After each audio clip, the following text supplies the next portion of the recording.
आप सबों के बीच त्रिकोणमिति पढ़ाने के लिए त्रिकोणमिति का परिचय चैप्टर नंबर 8 क्लास 10th का बुक है। ठीक है, निकालिए आप भी और चलिए चलते हैं, आपको त्रिकोणमिति की दुनिया में ले चलते हैं। ठीक है, चलिए त्रिकोणमिति का सबसे पहले जो अनुप्रयोग दिया और इसके बारे में जो क्रियाकलाप किए उसका नाम है J.F. हर्बर्ट, जिसका जन्म हुआ 1890 में। ठीक है, तो सबसे पहली बात इसके अनुप्रयोग के बारे में हम लोग जानेंगे। ठीक है, आपके किताब से एक पॉइंट भी इधर उधर नहीं होने वाले हैं, पूरा डिटो पॉइंट टू पॉइंट चलेंगे और 10th का सारा मैथ का क्वेश्चन सॉल्व करके दिखाएगा तेरा भाई। समझा क्या? चलिए पहले हम लोग पढ़ेंगे त्रिकोणमिति का अनुपात। ठीक है, त्रिकोणमिति का अनुपात। तो त्रिकोणमिति का अनुपात जानने से पहले हम लोग जान लेते हैं कि त्रिकोणमिति काम कहाँ कहाँ करता है, कहाँ कहाँ नहीं करता है। देखिए त्रिकोणमिति काम करने के लिए सबसे पहली बात वह एक ही त्रिभुज पर काम करेगा, जिस त्रिभुज का नाम है समकोण त्रिभुज। समकोण त्रिभुज उसे कहते हैं जिसका एक एंगल 90 डिग्री का हो। कितना डिग्री का हो? 90 डिग्री का। 90 डिग्री मतलब 90 डिग्री, है ना। हम एंगल ए लेंगे, बी लेंगे और सी लेंगे। ठीक है, एंगल ए बी और सी और यही एक त्रिभुज है जिस पर त्रिकोणमिति काम करता है। आप इस चैप्टर में बहुत सारे त्रिभुजों के बारे में पढ़ेंगे। ठीक है, इसके आने वाला चैप्टर जो है त्रिकोणमिति के कुछ अनुप्रयोग, ऊंचाई दूरी के नाम से भी जाना जाता है। ठीक है, उसमें भी आप पढ़ेंगे। तो आप भले 30 डिग्री का चर्चा कर लें, 60 डिग्री का चर्चा कर लें, है ना, 0 डिग्री का चर्चा कर लें, लेकिन उसका एक बेस पॉइंट जरूर होगा। उसका बेस पॉइंट का नाम क्या है? 90 डिग्री। तो त्रिकोणमिति का फॉर्मूला 90 डिग्री पर ही चलता है। अगर त्रिभुज में 90 डिग्री नहीं है तो वह नहीं चल पाएगा। ठीक है, वो अलग बात है कि यहाँ जो है सो यहाँ का कोण निकाल देगा, इस जगह का कोण निकाल देगा। ठीक है, लेकिन वह समकोण त्रिभुज का होना जरूरी होता है। कहीं ना कहीं आप देखेंगे, रियलाइज करेंगे जब चैप्टर पढ़ेंगे तो 90 डिग्री एक बेस पॉइंट बन जाता है। ठीक है, तो चलिए हम लोग इस चैप्टर का रिग्रेस करते हैं। ठीक है, देखिए इसके कुछ अनुपात है, त्रिकोणमिति के कुछ अनुपात है जिसके बारे में जानना आपको जरूरी है। ठीक है, जानना जरूरी है। इसके 6 अनुपात दिए गए, उनमें से 3 का उल्टा 3 होता है। ठीक है, पहला है साइन, दूसरा है कॉस, तीसरा है टेन। ठीक है, और फिर क्या होगा? कोसेक, सेक और कॉट। लेकिन यह है अनुपात, यह जब भी लेगा अपने साथ में एंगल को लेके आएगा। क्या लेके आएगा? एंगल माने एंजल। समझिए एंजल मतलब क्या होता है, आप समझ रहे हैं ना। तो एक लड़का एंजल के बिना नहीं रह सकता है, तो साइन कोस ये सब जो है सो लड़का है, 6 लड़का है, वो एंजल को अपना लेके आएगा। और इस एंजल का नाम कोई एंगल ही होगा, जैसे कि कौन ये हो सकता है, कौन बी हो सकता है, कौन सी हो सकता है, कौन डी हो सकता है, कुछ भी हो सकता है, कौन थीटा हो सकता है। तो पहले हम थीटा को ही लेंगे। ठीक है, क्योंकि इस चैप्टर में ज्यादातर चीजें किसके बारे में बताया गया है? थीटा के बारे में। ठीक है, समझ में आया कि नहीं आया? साइन का बेसिक फॉर्मूला जो होता है सो होता है P/H। हिंदी में बोले तो सम्मुख भुजा बटा सॉरी कर्ण। ठीक है, और इसका होता है संलग्न भुजा, संलग्न भुजा बटा कर्ण। और टेन का ओरिजिन फॉर्मूला जो होता है, टेन का उत्पत्ति ही हुआ है किससे? Sine theta by cos theta से। तो sine theta by cos theta, sine theta को कॉस थीटा से जब करेंगे तो कर्ण कर्ण कट जाएगा, तो बचेगा क्या बचेगा? सम्मुख भुजा बटा संलग्न भुजा। ठीक है, इसको कहेंगे B/H, इसको कहेंगे P/B। ठीक है, कोसेक जो होता है तो साइन का उल्टा होता है, कोसेक जो होता है तो साइन का उल्टा होता है, यानी कि उल्टा हो जाएगा, यानी कि H/P, यानी कि कर्ण बटा सम्मुख भुजा। आप अपना कॉपी में जरूर से जरूर नोट कीजिए, तभी आप कर पाएंगे। ठीक है, आपको यहाँ जो है सो शॉर्टकट में थोड़ा रफ्तार से भागने की कोशिश कर रहे हैं हम लोग। ठीक है, h/p। और सेक का होता है, सेक जो होता है सो कॉस का उल्टा होता है, तो इसका होगा यहाँ लिखे हम b/h, तो यहाँ होगा आपका h/b। और कॉट का होगा यहाँ p/b, तो यहाँ होगा b/p। ठीक है, चलिए आप सम्मुख भुजा क्या है, कर्ण क्या है, संलग्न भुजा क्या है, उसके बारे में हम लोग चर्चा करते हैं। हमने एक त्रिभुज के बारे में भी बताया है ना, जिसका नाम है समकोण त्रिभुज, ये बी सी। ठीक है, यहाँ का एंगल है 90 डिग्री। ठीक है, आप समझिए थीटा हम एक ले लेते हैं एंगल दर्शाने के लिए। अगर थीटा इस जगह पे है, ठीक है, समझ में आया कि नहीं आया, तो क्या क्या होगा उसके बारे में चर्चा करते हैं। देखिए ये और सी, ये है आपका कर्ण। क्या है आपका कर्ण। इस त्रिभुज का ये आपका हो गया लंब और ये हो गया आपका आधार। ये हो गया आपका लंब और ये हो गया आपका आधार हो गया। ठीक है, इसको H बोलते हैं, इसको P बोलते हैं, इसको B बोलते हैं। ठीक है, बात समझे। लेकिन यह चीजें थोड़ा सा कंफ्यूजन पैदा कर देती है जब हम साइन थीटा कॉस थीटा का उपयोग करते हैं, है ना। तो कि अचानक से जब एंगल यहाँ बदलता है, थीटा यहाँ था कभी थीटा यहाँ आ जाता है, तो लंब चेंज हो जाता है, आधार चेंज हो जाता है। इस चीज में आदमी कंफ्यूज हो जाता है। क्या हो जाता है? कंफ्यूज हो जाता है। ठीक है, तो इस कंफ्यूज को दूर करने के लिए हम लोग सीखेंगे सबसे पहली बात, इस कंफ्यूजन को ही दूर कर देंगे। हम लोग सीखेंगे किसमें, कर्ण सम्मुख भुजा और संलग्न भुजा और सम्मुख भुजा में ही। ठीक है, तो सबसे पहली बात इसको हम हटाते हैं यहाँ से। इसको देखिए, कर्ण कभी चेंज होता नहीं है, तो कर्ण को हमको चेंज करना भी नहीं है।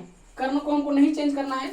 अगर आपका थीटा यहाँ रहेगा, थीटा मतलब एंगल, एंगल मतलब एंजल। ठीक है, हाँ, आप यहाँ अगर खड़ा हो गया, परी अगर यहाँ खड़ी हो गई, ठीक है, तो लड़का उसके सम्मुख में खड़ा होगा। हाँ, लड़का उसके सम्मुख में खड़ा होगा। सम्मुख, तो इस थीटा का सम्मुख क्या है, बीसी है कि नहीं है? बीसी है, तो इस थीटा के लिए ये हो गया आपका पी।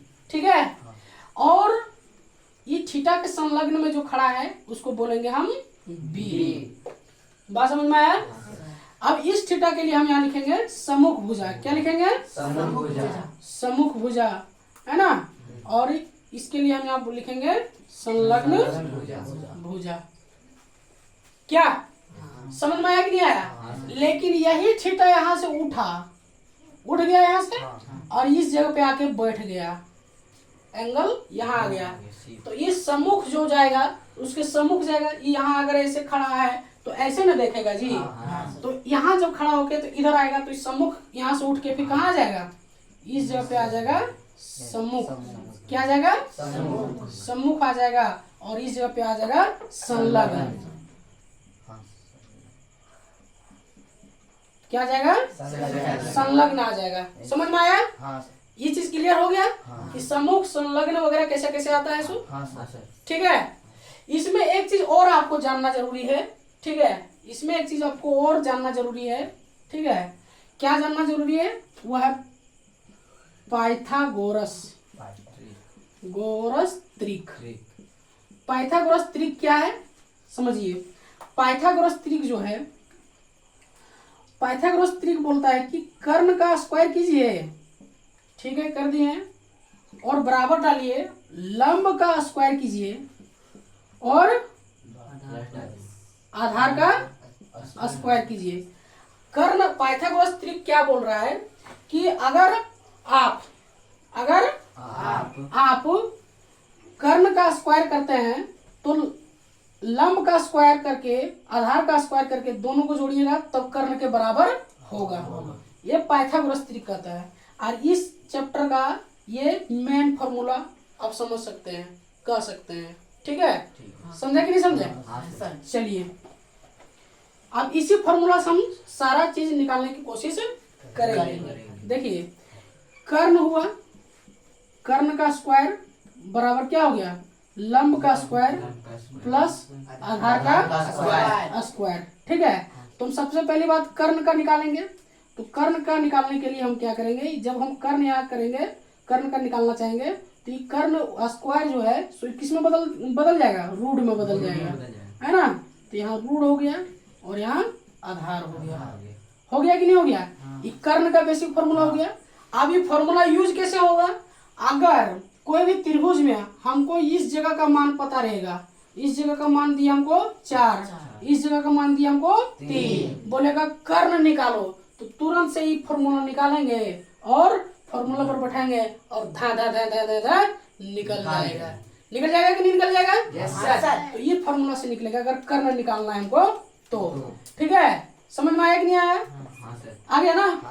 अगर फिर हमको बोलेगा कि लंब निकालना हो, तब कोई बच्चा बोलेगा ही, कोई क्वेश्चन देगा ही कि लंब निकालना हो, तो हम कौन फॉर्मूला से निकालेंगे। उसके लिए क्या करना पड़ेगा कि अगर हम लंब को करते हैं तो लंब को हमको इधर लाना पड़ेगा। तो यहाँ जो देखो, यहाँ प्लस के श्रेणी में लिखा हुआ है, कैटेगरी में लिखा हुआ है ना। तो लंब निकालने के लिए इसमें इसको क्या कर देंगे, इधर भेज देंगे, तो कर्ण स्क्वायर माइनस आधार स्क्वायर होगा, क्या हो जाएगा,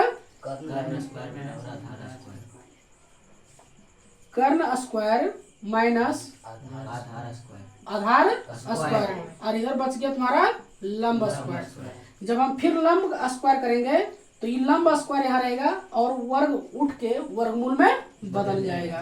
तो यहाँ हो गया रूट अंडर कर्ण स्क्वायर माइनस आधार स्क्वायर।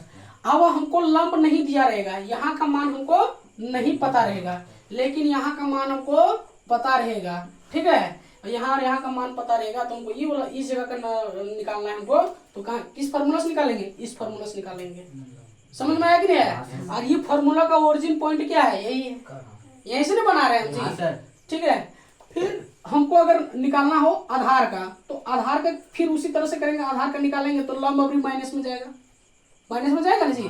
तो कर्ण माइनस लंब हो जाएगा, तो यहाँ लिखेंगे आधार बराबर रूट अंडर कर्ण स्क्वायर माइनस लंब स्क्वायर।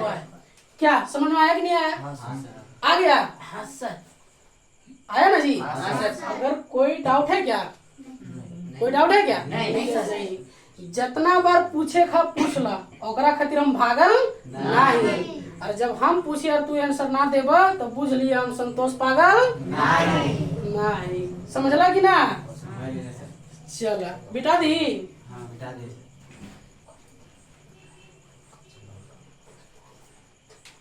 तो फॉर्मूला कैसे आया, कैसे बना, तो समझ में आ गया तुम लोग को, आ गया ना। अब हम लोग चलते हैं क्वेश्चन बनाने के ऊपर। ठीक है, ये क्वेश्चन आपका बेस पॉइंट है, इसको आपको याद करना ही अनिवार्य है, याद कर लीजिए इसको। ठीक है, उतना समय नहीं है हमारे पास कि हम इसको कर सकें कि साइन थीटा का फॉर्मूला P/H ही क्यों होता है, दूसरा क्यों नहीं होता है। इसका भी एक रीजन है, लेकिन इसको अलग वीडियो में हम लोग डिस्कस करेंगे। ठीक है, तो आगे बढ़ते हैं।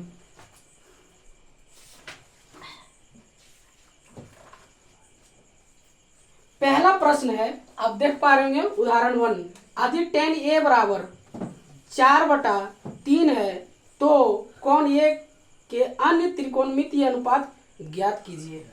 तो हम पहले क्वेश्चन लिख लेते हैं। ठीक है, tan A बराबर है 4/3, तो ये के सभी त्रिकोणमितीय अनुपात निकालना है, है ना। यानी कि ये एंगल का हमको सारा त्रिकोणमितीय अनुपात निकालना है। क्या, चलिए अभी हमने बताया कि आपका इस चैप्टर में कोई भी क्वेश्चन अगर सोल्व करना हो तो बिना जो है समकोण त्रिभुज का सोल्व होने वाला है क्या, नहीं होने वाला है। तो हम एक समकोण त्रिभुज पहले बनाएंगे, और क्यों बनाएंगे सो समझिए। समकोण त्रिभुज बनाए और इस जगह हम एंगल दिए। ठीक है, इसका है 90 डिग्री। अब इस जगह को तो हम ये यहाँ ले सकते हैं, तो यहाँ ले सकते हैं एंगल, क्योंकि 90 साइन थीटा त्रिकोणमितीय में 90 डिग्री का रोल है, लेकिन इसका कोई फॉर्मेटिव रोल नहीं है। तो या तो हम ये यहाँ ले सकते हैं या तो यहाँ ले सकते हैं नामकरण के लिए हम कहीं भी ले सकते हैं। तो कहीं भी लेने के लिए हम मान लो यही ले लिए A B C हो गया। अब यहाँ है tan theta, ten A angle का वैल्यू बता रहा है ये, ठीक है। इस जगह पे एंगल है, अब इस जगह पे एंगल है तो इसका सम्मुख भुजा यहाँ होगा, और ये हो गया तुम्हारा संलग्न भुजा, और ये तुम्हारा हो गया कर्ण। तो यहाँ सम्मुख शॉर्ट में लिखेंगे और यहाँ संलग्न, और ये हो गया तुम्हारा कर्ण, ठीक है। समझ में आया कि नहीं आया? अब टेन ए बराबर फॉर्मूला क्या होता है, देखिए टेन ए बराबर फॉर्मूला होता है सम्मुख भुजा बटा संलग्न भुजा, पी बाय बी। तो यहाँ थीटा है और यहाँ से सम्मुख भुजा मेरा ई हुआ, और इस जगह का वैल्यू कितना है 4, और उसके बाद संलग्न भुजा मेरा ई है, और इस जगह का वैल्यू मेरा कितना है 3। समझ में आया कि नहीं आया? इस जगह का 4 है और इस जगह का 3 है। समझ में आया? तो हम यहाँ लिखेंगे टेन ये बराबर 4/3 बराबर सम्मुख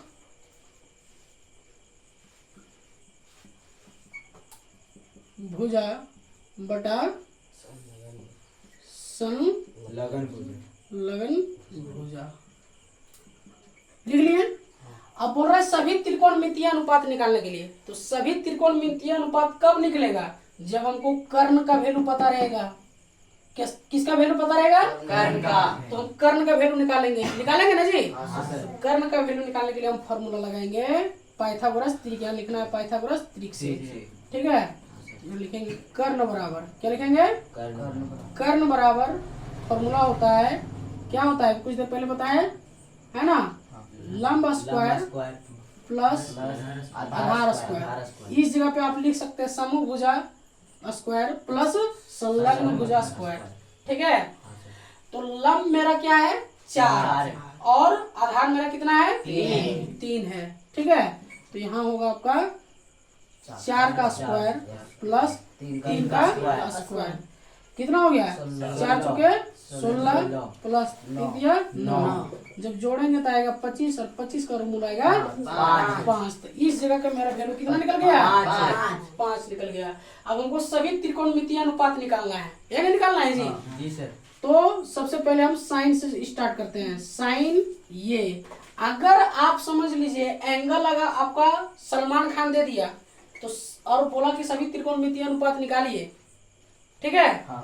और मेंशन नहीं किया कि त्रिभुज का नाम क्या है, ABC है क्या नहीं है, तो सलमान खान दिया है तो आपको वहां सलमान खान लिखना पड़ेगा। ऐश्वर्या राय दिया है तो आपको ऐश्वर्या राय लिखना पड़ेगा। विराट कोहली दिया है तो विराट कोहली लिखना पड़ेगा, ठीक है। बात समझ में आया कि नहीं आया?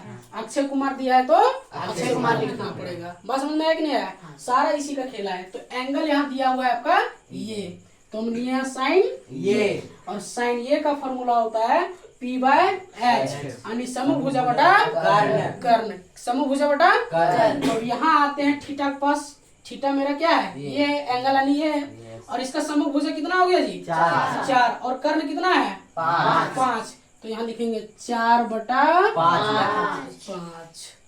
आसान है कि भारी है? आसान है। चिड़ फाड़ के रख दिए ना। चलिए आगे चलते हैं फिर cos थीटा, क्या चलते हैं cos थीटा। और cos थीटा का क्या होता है संलग्न भुजा बटा कर्ण। तो संलग्न भुजा इसका क्या है 3 है, और कर्ण कितना है 5 है। तो यहाँ लिखेंगे 3/5। समझ में आया या नहीं आया? आ गया। फिर आगे चलते हैं हम लोग, आगे हम किसका लेंगे फिर टेन थीटा होगा। तो टेन थीटा का क्या होगा समूह भुजा बटा संलग्न। अगर नहीं दिमाग लगाने जानते हो तो इसका ओरिजिन फॉर्मूला हम बताएं तुमको, साइन थीटा बटा कॉस थीटा। तो साइन बाय कॉस करोगे तो 5 और 5 कट जाएगा, बचेगा कितना 4/3 बचेगा कि नहीं बचेगा? और ऐसे भी फॉर्मूला जब लगाएगा तुम समूह भुजा बटा संलग्न भुजा, तो समूह भुजा तुम्हारा हो गया 4 और संलग्न भुजा हो गया तुम्हारा 3। सेम टू सेम आया कि नहीं आया? और यहाँ तुम्हारा मिस्टेक हो गया थोड़ा, यहाँ होगा एंगल ये, क्या होगा एंगल ये। अब इसी प्रकार से 10 तो मेरा है ये निकल गया, इसको निकालने की दरकार था क्या? नहीं, लेकिन हम इसलिए निकाल दिए ताकि तुम देख सको कि क्वेश्चन और आंसर जो है सो मैच कर रहा है कि नहीं कर रहा है। आगे हम फिर निकालेंगे किसका कोसेक का, क्या निकालेंगे कोसेक का। कोसेक ए, तो कोसेक ये क्या है, हम बोले साइन का उल्टा है ना। तो साइन का उल्टा कितना हो जाएगा, 5/4। 5/4 उसी प्रकार सेक ये का क्या हो जाएगा, 5/3। और इसी तरह कॉट का क्या हो जाएगा, 3/4 3/4। यही हो गया तुम्हारा आंसर। अब तुम उदाहरण में मिला भी सकते हो आंसर तुम आराम से मिला भी सकते हो। साइन ये बराबर है 4/5, कॉस ये बराबर है 3/5 और कॉट बराबर होता है 3/4, कोसेक बराबर 5/4 और सेक बराबर 5/3। कोई मिस्टेक है क्या, नहीं सर। समझ में आया, यस सर। कैसा लगा, अच्छा लगा सर। अच्छा लगा। एक और उदाहरण हम लोग बनाते हैं इसी से मिलता जुलता, लेकिन वीडियो काफी लंबा हो चुका है ना। फिर अगले वीडियो में हम लोग चर्चा इसको करेंगे, ठीक है। आज के लिए इतना ही, मिलते हैं अगली क्लास में। जय हिंद, वंदे मातरम। वीडियो अच्छा लगे तो अपने दोस्तों के साथ जरूर शेयर करें। धन्यवाद।